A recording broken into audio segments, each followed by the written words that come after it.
નમસ્કાર મિત્રો, જો તમે ગુજરાતની અંદર web hosting activity related service provide કરવાનું કામ કરી રહ્યા છો અથવા તો કામ શરૂ કરવા માંગી રહ્યા છો, તો તમે જે તમારો પ્રોજેક્ટ શરૂ કરી રહ્યા છો એ પ્રોજેક્ટ શરૂ કરવા માટે જે સેટઅપ ઊભું કરવું પડતું હોય છે. આપણા પ્રોજેક્ટની અંદર માની લો ઓફિસ બિલ્ડિંગ લેવું પડતું હોય, શેડ લેવું પડતું હોય, અથવા તો મશીનરી ઇક્વિપમેન્ટ લેવા પડતા હોય, ફર્નિચર ફિક્સચર કરવું પડતું હોય છે. તો આ બધા જ જે ખર્ચા આપણે કરીએ છીએ, કેપિટલ કોસ્ટ કરીએ છીએ, કેપિટલ એક્સપેન્ડિચર કરીએ છીએ, આ એક્સપેન્ડિચર કરવા માટે, આ ઇન્વેસ્ટમેન્ટ કરવા માટે જનરલી આપણે પ્રોજેક્ટ રિપોર્ટ બનાવીને નેશનલાઇઝ કે કોઓપરેટિવ બેંકમાંથી આપણે લોન લેતા હોઈએ છીએ, ટર્મ લોન લેતા હોઈએ છીએ.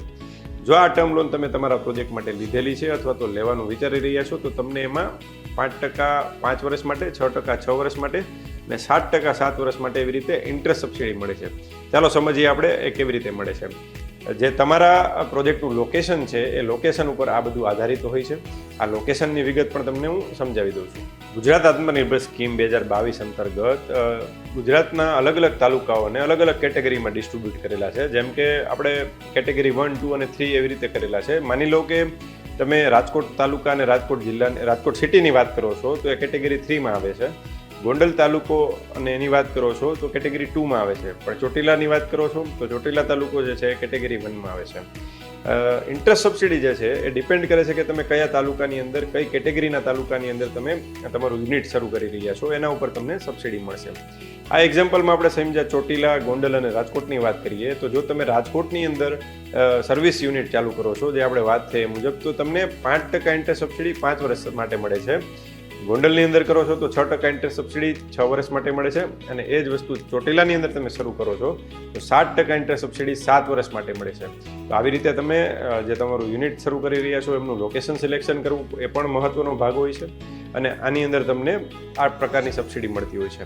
ખાસ કરીને જ્યારે તમે આ યુનિટ બનાવવાનું વિચારો છો ત્યારે તમે કયા કોન્સ્ટિટ્યુશનમાં બનાવો છો, ઇન્ડિવિજ્યુઅલ કેપેસિટીમાં, પ્રોપ્રાઇટરશિપમાં કરો છો, પાર્ટનરશિપમાં કરો છો, LLPમાં કરો છો, પ્રાઇવેટ લિમિટેડ કંપની બનાવો છો, એમાં પણ ઘણો બધો ફેર પડતો હોય છે. જેમ કે તમે જો ઇન્ડિવિજ્યુઅલ છો અને વુમન એન્ટરપ્રિન્યોર છો તો તમને 1% એડિશનલ ઇન્ટરેસ્ટ સબસિડી મળતી હોય છે.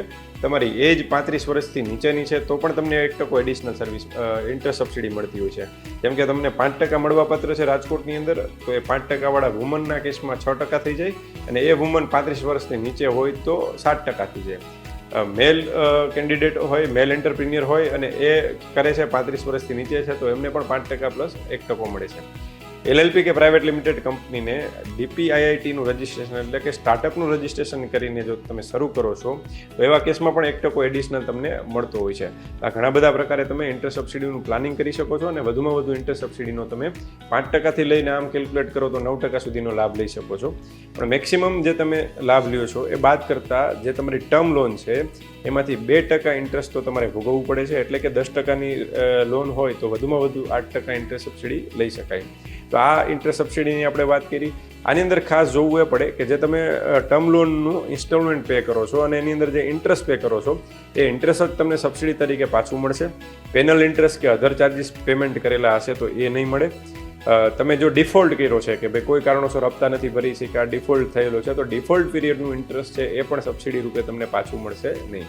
અને આવા સર્વિસ યુનિટને ખાસ કરીને 10થી વધારે લોકોને એમ્પ્લોયમેન્ટ આપવું ફરજિયાત છે આ યુનિટ કરો છો ત્યારે. અને GST નંબર લેવો ફરજિયાત છે. તમારું સોપેક લાઇસન્સ હોય તો સોપેક લાઇસન્સ લેવું જરૂરી છે. ઉદ્યમ રજિસ્ટ્રેશન કરવું જરૂરી છે. તો આ બધા જ લાઇસન્સો અને 10 લોકોનો રોજગાર અને જે GSTની વાત છે તમે ફૂલફિલ કરો છો તો તમારું યુનિટ જે છે એ સબસિડી મેળવવાને પાત્ર છે. જો તમે તમારા સર્વિસ યુનિટની અંદર સબસિડી લેવા માંગો છો તો તમારે નેશનલાઇઝ બેંક, કોઓપરેટિવ બેંક કે પ્રાઇવેટ બેંકમાંથી જ લોન લેવી પડશે. NBFCમાંથી લીધેલી લોન છે એ સબસિડી મળવાને પાત્ર નથી થતી. તો ખાસ કરીને બેંક સિલેક્શન વખતે પણ તમારે ધ્યાન રાખવું પડશે. અને ખાસ જે એમ્પ્લોયમેન્ટ તમે 10 લોકોનું આપો છો એમાંથી 85% લોકો જે છે એ લોકલ ગુજરાતના હોવા જોઈએ અને બાકીના લોકો છે બહારના હશે તો ચાલશે.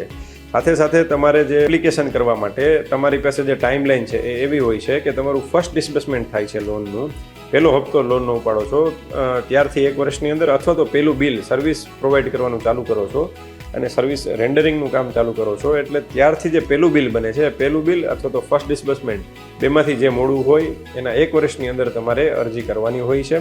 અને આ અરજી કર્યા પછીની જે કંઈ પ્રોસેસ છે ગવર્મેન્ટની અંદર એપ્લિકેશન સેન્કશન થવાની, ડિસ્બર્સમેન્ટ થવાની એ પ્રક્રિયા ચાલતી હોય છે. તો ખાસ કરીને આ બધા આ સર્વિસ પ્રોવાઈડરો જે છે એ આ ઇન્ટરસબસિડીનો લાભ લે ગુજરાતની અંદર, એવી હું સૌને વિનંતી કરું છું. હું રાજેશ સવનિયા, એડ્રોડ કોર્પોરેશન રાજકોટ. અને વધુ માહિતી મેળવવા માટે અમારી યુટ્યુબ ચેનલ રાજેશ સવનિયા વિઝિટ કરો.